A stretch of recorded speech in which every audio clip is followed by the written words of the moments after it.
Welcome to the BN9 news channel. మా లక్ష్యం ప్రజాపక్షం. Andhra Pradesh Visakhapatnam Shri Sitaramanjaneya temple ఫెసరిస్ colony జంగ్లీఘాట్ లో అయోధ్య బాలరాముని ప్రాణ ప్రతిష్ఠ సందర్భంగా వేద పండితులు, గ్రామస్తులు, పెద్దలు, పిల్లలు అధిక సంఖ్యలో పాల్గొని శ్రీరామనామ జపం చేశారు.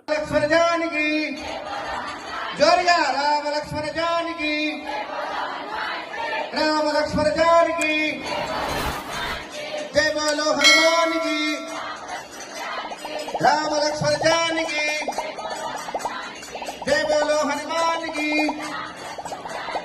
राम लक्ष्मण जानकी